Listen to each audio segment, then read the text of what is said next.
എൻ്റെ അതേ വയസ്സ് 52 കഴിഞ്ഞ് ഒരു സഹോദരൻ. തൈറോയിഡ് ഉണ്ടായിരുന്നു. ടെസ്റ്റ് നടത്തി നോക്കിയപ്പോൾ ഇത് കുറച്ച് ബുദ്ധിമുട്ടുള്ള അസുഖമാണെന്ന് ബോധ്യം വന്ന് പിന്നെ ഒരു ഷുറയിൽ ക്യാൻസർ ആസ്പത്രി കൊണ്ടുപോകണം നല്ലതെന്ന് പറഞ്ഞു. എനിക്ക് തിരുവനന്തപുരം RCC കുറച്ച് പരിചയമുണ്ട്, നല്ല ഞാൻ പരിചയമില്ല. പിന്നെ സത്തർബൈനോടൊക്കെ അതിനെ പറ്റിയുള്ള ഇൽമൊക്കെ കരസ്ഥാക്കി ഞാൻ ട്രെയിനിൽ ഫറോക്കിൽ വണ്ടി വെച്ചിരുന്നു.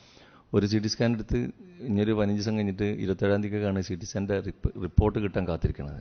കാരണം പുറത്തുനിന്ന് എടുക്കുകയാണെങ്കിൽ ഒരുപാട് പൈസ ആവും, പിന്നെ അതേമാതിരി ആയി കിട്ടൂല. അപ്പോൾ അതിന് വേണ്ടി അവിടെ കാത്തുനിന്ന് അന്ന സമയത്ത് കുറേ ആളുകളൊക്കെ പരിചയപ്പെട്ടു. വെള്ളിയാഴ്ച 11:30 മണിയായപ്പോൾ നേരത്തെ പള്ളിയിൽ പോകാൻ തോന്നിയത്, പക്ഷേ പള്ളിയിൽ പോയാലും ചിലപ്പോൾ മിക്കവാറും പോവല്ലോ, ജുമാ പോവുക അല്ലാതെ എന്താ അവിടുത്തെ അവസ്ഥ കണ്ടപ്പോൾ ഞാനൊരു മനുഷ്യനെ കണ്ട് ഇങ്ങനെ സംസാരിക്കാരിച്ച ഒരാളെ കയറി ചെന്ന് ചോദിച്ചു, ഇവിടെ അടുത്ത് തുടങ്ങി പള്ളി ഉണ്ടോയെന്ന്. ജുമാ കിട്ടിയ തർക്കമില്ല, ഞാൻ നാട്ടുകാരനല്ല. അവർ പറഞ്ഞു തൊട്ടപ്പുറത്തൊരു പള്ളിയുണ്ട്, ഇവിടെ ആർക്കും ജുമാ പോവില്ല. കാരണം 1 മണിക്ക് ജുമാ ഉണ്ട്, 1:15 ഉണ്ട്, 1:30 ഉണ്ട്, 1:45 ജുമാ തീരുന്ന സ്ഥലങ്ങളുണ്ട്. കാരണം വെച്ചാൽ ഇവിടുത്തെ ടൗണിൽ അങ്ങനെ അറേഞ്ച് ചെയ്ത് വെച്ചാണ് കച്ചവടക്കാർക്കും ഉദ്യോഗസ്ഥന്മാർക്കൊക്കെ പോയി വരാൻ ഒരു പീടിക 2-3 ആക്കാണ്. അപ്പോൾ നിങ്ങൾക്ക് ഏത് പള്ളിയിൽ ജുമാ കിട്ടും, ഇവിടെ പോയ പള്ളിയാണ്, അപ്പുറത്തെ ആ പള്ളിയാണ്, ഇപ്പുറത്ത് ഈ പള്ളിയാണ് ഒക്കെ പറഞ്ഞപ്പോൾ വളരെ നല്ല രീതിയിൽ ഞാൻ വിചാരിച്ചെങ്കാട്ടും കൂടുതൽ നന്നായിട്ടുണ്ട് സംസാരിച്ച്. അപ്പോൾ ഞാൻ ചോദിച്ചു, നിങ്ങൾ ആരാണ്, നിങ്ങളെ സംസാരം എനിക്ക് വളരെ ഇഷ്ടപ്പെട്ടു, നിങ്ങൾ ഇത്തരം രീതിയിൽ വിശദീകരിച്ച് തരാൻ നിങ്ങളൊരു വല്ലാതെ ഒരു സഹിഷ്ണുതയുള്ള മനുഷ്യനാണ് തോന്നുന്നുണ്ടല്ലോ. നല്ല ഞാൻ ഇപ്പോൾ ഒന്ന് അപ്രിച്ചിട്ട് ചെയ്ത് പറഞ്ഞപ്പം പിന്നെ ഒരു കിതുമ ചെയ്യണ ഒരു ടീമിൻ്റെ അതിൻ്റെ അമീറാണ് മൂപ്പര്. ഭയങ്കര അത്യാവശ്യം നല്ല എല്ലാ നിലക്കും കപ്പാസിറ്റി ഉള്ള മനുഷ്യൻ. കൂടുതലിങ്ങനെ മൂപ്പർക്ക് എന്നോടും വർത്താനം പറയാൻ പോയി, എനിക്ക് മൂപ്പരോടും വർത്താനം പോയി. പക്ഷേ എൻ്റെ കടലാസ് 2 സ്ഥലത്ത് നിന്ന് കിട്ടാണ്ട് ഇവർ രണ്ടാണ്ട് ക്യൂവിൽ നിൽക്കുന്നുണ്ട്. അപ്പോൾ എനിക്ക് നിൽക്കാനും വല്ലാതെ അവിടെ നിൽക്കാൻ പറ്റും, ഞാൻ നിന്നൊക്കെ ആയിട്ട് ഇങ്ങനെ ഒഴിഞ്ഞു മാറി നിന്നതിന്. അപ്പോൾ ആ മനുഷ്യനോട് പറഞ്ഞേ, ഇവിടുന്ന് കുറേ ആൾക്കാർക്ക് സ്വർഗം കിട്ടാൻ പറ്റിയ സ്ഥലം അതിട്ട് പറഞ്ഞു.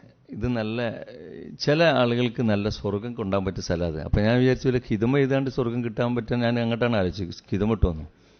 അപ്പോൾ നിങ്ങളെന്താ ഉദ്ദേശിക്കണമെന്ന് വെച്ച്. അപ്പോൾ പറഞ്ഞു, എല്ലാ പലതരം ക്യാൻസറുകളെയും കണ്ടിട്ടുണ്ട്. ഞാൻ ഒരുപാട് കാലമായിട്ട് ഇവിടെ ഇതിൻ്റെ ഒരു ഉത്തരവാദിത്തമുള്ള ഒരാളാണ്. മാലിൻ്റെ ഉത്തരവാദിത്തമുണ്ട്, ഒരു സെൻറ്ററിൻ്റെ ഉത്തരവാദിത്തമുണ്ട്, ഈ സ്ഥാപനത്തിൽ വരുന്ന രോഗികളെ എനിക്ക് നല്ല ബന്ധങ്ങളുണ്ട് ഒക്കെ ഉണ്ട്. പക്ഷേ പലതരം ക്യാൻസറുകൾ, ഒരു മരുന്നും ഫലിക്കാത്ത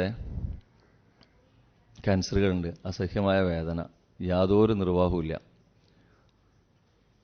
അതായത് മോർഫിൻ കൊടുത്താൽ ഫലിക്കാതെ, ഉറക്കം കിട്ടാതെ, വേദന സഹിച്ച് ഇഞ്ചിഞ്ചായിട്ട് മരിച്ചുകൊണ്ടിരിക്കുന്ന ഒരുപാട് ക്യാൻസർ രോഗികളുണ്ട്.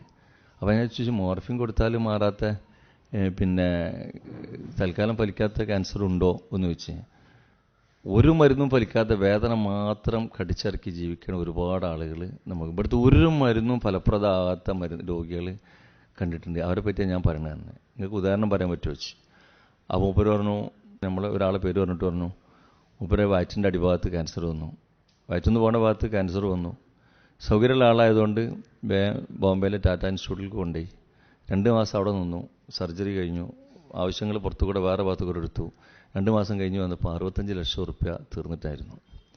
65 ലക്ഷം റുപ്യ കഴിഞ്ഞ് തിരിച്ചു പോന്നു. അല്പം സമാധാനിച്ച് വീട്ടിൽ വന്നു. വീട്ടിലെത്തിയപ്പോഴത്തും സഹ്യമായ വേദന, പല ഭാഗത്തും വേദന, ഒരു നിവൃത്തിയില്ല. ഉടനെ പിന്നെ എറണാകുളത്തെ എന്ത് ഹോസ്പിറ്റൽ, വലിയൊരു ഹോസ്പിറ്റൽ വേറെന്താ, ലക്ഷോറിൽ കൊണ്ടുപോയി അഡ്മിറ്റ് ചെയ്തു. 1 മാസം അവിടെ നിന്നു. 2ാമത്തെ മാസമായപ്പം 30 ലക്ഷം തീർന്നു. മൊത്തം 95 ലക്ഷമായി. ആ സമയത്ത് പറഞ്ഞ വർത്താനം, 95 ലക്ഷം റുപ്യ ഒരു കൊല്ലത്തിനുള്ളിൽ തീർന്നു പോയി, ഇനി 1 കോടി റുപ്യ ഞാൻ കൊടുക്കാൻ തയ്യാറാണ്. ഒന്ന് ഉറക്കം കിട്ടിക്ക് എത്ര നന്നായിരുന്നു. 1 കോടി റുപ്യ ഞാൻ എടുത്ത് കൊടുക്കുക. ഈ മനുഷ്യനോട് പറയും, 1 കോടി റുപ്യ ഞാൻ ഇനി കൊടുക്കാൻ തയ്യാറാണ്. 95 ലക്ഷം റുപ്യ കൊടുത്ത് ചിലവഴിച്ചിട്ട് വേദന മാറാതെ 1 ദിവസമെങ്കിലും ഒന്ന് സ്വസ്ഥമായിട്ട് വേദന ഇല്ലാതെ കുറച്ച് നേരം ഇനിയുള്ള സമയത്ത് ഉറങ്ങാൻ സാധിച്ചെങ്കിൽ 1 കോടി റുപ്യ കൊടുക്കാൻ തയ്യാറാണ് എന്ന് പറഞ്ഞ മനുഷ്യനെ എനിക്കറിയാം. അപ്പോൾ ഞാൻ ആലോചിച്ച്, പഠിച്ചോനെ എന്തേക്കാര സ്ഥിതി, 95 ലക്ഷം ചിലവാക്കിയിട്ട് 1 കോടി റുപ്യ ഇനി തയ്യാറാണെന്ന് ഉറക്കം കിട്ടിയെങ്കിൽ നമ്മളൊക്കെ എത്ര ഭാഗ്യവാന്മാരാണ്. പഠിച്ചോൻ എന്ത് കൊടുക്കും, നമ്മൾ ഈ കിട്ടിയ അനുഗ്രഹങ്ങൾ നമ്മൾ എന്ത് കൊടുക്കും പഠിച്ചോന്. തിരിച്ചു കൊടുക്കാൻ പറ്റിയ അവസരം എന്താണെന്ന് ചോദിച്ചാൽ, നേരത്തെ നാസർ ഭായി സംസാരിച്ചതുപോലെ തിരിച്ച് സമൂഹത്തിലെ റൂട്ട് കാണുന്ന കുപ്പിച്ചില് പെറുക്കിയാലും നോട്ടിലുള്ള ബുദ്ധിമുട്ട് മാറ്റിയാലും ഇവിടെ വരുന്ന ദുരിതം അനുഭവിക്കുന്ന മനുഷ്യന്മാരെ കണ്ണീര് തുടച്ചാലും നമുക്ക് ആശ്വസിക്കാം. പഠിച്ചോനെ ഈ തന്നതിന് ഇതെങ്കിലും ആയി കൂട്ടിക്കോട്ടെ, വേറെ ഒന്നും നമുക്ക് ചെയ്യാം. നമുക്ക് ആരെ കോടി ഉണ്ടാകുക, നമ്മുടെ അടുത്ത് കോടി പോയിട്ട് ലക്ഷങ്ങൾ പോലും സമ്പാദ്യങ്ങളില്ലാത്ത ആളുകൾ നമ്മൾ. അപ്പോൾ ആ ഒരു അർത്ഥത്തിൽ പഠിച്ചോനെ നമുക്ക് തന്ന അനുഗ്രഹങ്ങൾ എത്ര വലുതാണെന്ന് പറയാൻ പറ്റും. ഇതൊക്കെ പറയുമ്പോൾ നമുക്ക് ചിലപ്പോൾ തോന്നും ആസ്പത്രി പറഞ്ഞ് പേടിപ്പിച്ചാണെന്ന്. അങ്ങനെ ചിലപ്പോൾ ആൾക്കാർക്ക് തോന്നും. ആസ്പത്രി പറഞ്ഞ് പേടിപ്പിച്ചൊന്നുമല്ല. പഠിച്ചവന് ഏത് സമയത്തും ആസ്പത്രിയിൽ മുട്ടിയാൽ നമ്മൾ പരാജയപ്പെടും. മീനില്ലെങ്കിൽ കഞ്ഞിവെള്ളം കുടിച്ചാൽ മതി. ഇറച്ചി മീനും വേണ്ട, ചാറും വേണ്ട, പഞ്ചാരയും വേണ്ട, പാലും വേണ്ട, ഒന്നും വേണ്ട സഹോദരന്മാരെ. കട്ടൻ ചായ കിട്ടിയാൽ മതി. വെറും ചായപ്പെട്ടിട്ട് വെള്ളം കുടിച്ചാൽ കൊയക്കാരി പെരെ കുത്തിരിക്കാൻ കഴിയെങ്കിൽ ആസ്പത്രി പഠിക്കുന്നത് പോകാം. ഞാനത് തയ്യാറാണ്. പഠിച്ചാൽ എനിക്ക് ഒരു പൈസയും വേണ്ട. കട്ടൻ ചായയും കുടിച്ചിട്ട് കഞ്ഞിവെള്ളം കുടിച്ചിട്ട് പെരെ കുത്തുന്നാൽ മതി. ആസ്പത്രി പോകേണ്ട കുത്തല്ല റബ്ബേ എന്നുള്ളതാണ്. ഇതൊക്കെ നമ്മൾ ആഗ്രഹിക്കേണ്ടത്. നമ്മളെ ചുറ്റുപാടുകളിലെ ആളുകൾ അനുഭവിക്കുന്ന വേദനകൾ. 1 കോടി ഉറുപ്പ്യ 95 ലക്ഷം ഉറുപ്പ്യ മുടക്കിയിട്ട് വേദന മാറാത്ത ക്യാൻസർ രോഗികൾ, 1 കോടിയും കൂടിയും കൊടുത്താൽ തരക്കടില്ലേനി ഇന്നെങ്കിലും ഒരു ദിവസമെങ്കിലും ഉറക്കം കിട്ടിയാന്ന് വിചാരിക്കുന്ന രോഗികൾ, 1 കിലോ അരി കിട്ടിയെങ്കിൽ തരക്കടില്ലെന്ന് വിചാരിക്കുന്ന ആളുകൾ.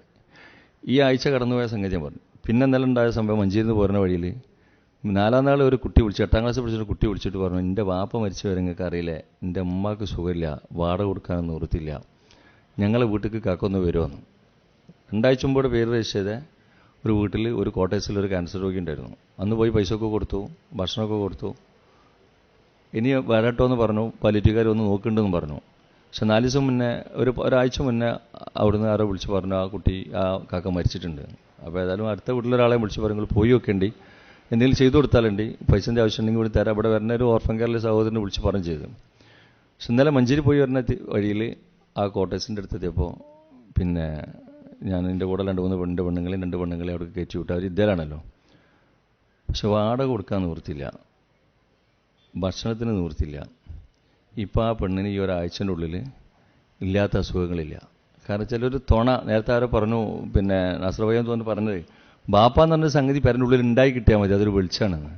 പക്ഷെ ഭർത്താവ് എന്ന് പറഞ്ഞൊരു സംഗതി ക്യാൻസറായിട്ട് വളരെ ഇടങ്ങറായിട്ട് കിടക്കുന്ന ആ രോഗിയുടെ കിടക്കുമ്പോൾ എന്നാലും ഒരു സമാധാനം. പക്ഷേ ആ ഭർത്താവിൻ്റെ മരണത്തോട് കൂടിയിട്ട് ആ ഭാര്യക്ക് പിന്നെ മേലാസകം വേദന ആരോ കാണിച്ച് ഡോക്ടർ MRI എടുക്കണമെന്ന് പറഞ്ഞിട്ടുണ്ട്. ഒരാഴ്ച കൊണ്ട് MRI, ഭർത്താവ് മരിച്ച് 15 ദിവസം കഴിഞ്ഞപ്പോൾ തന്നെ MRI എടുക്കേണ്ടി വരും എന്ന് പറഞ്ഞാൽ അത് MRIൻ്റെ പ്രശ്നം ആയിക്കോളുന്നില്ല. പലപ്പോഴും ഉണ്ടായ സാധ്യത എന്താണെന്ന് വെച്ചാൽ ഈ തലച്ചോറ്റിനുള്ളിൽ ഇതൊക്കെ പാടാൻ കയറിയിട്ടുണ്ടാവും. വാടക ആരാ കൊടുക്കണ്, ഭക്ഷണം ആരാ കൊടുക്കണ്, കുട്ടികളെ പഠനത്തിന് ആരാ നോക്കണ്, ആരോടാ പറയണത്, ഈ 4 പീരീഡ്. അവിടെ നമ്മളെ മാതിരിയുള്ള ആളുകൾക്ക് സമൂഹത്തിൽ നമുക്കുള്ള ബാധ്യതകൾ എത്ര നമുക്ക് മനസ്സിലാക്കാൻ പറ്റും.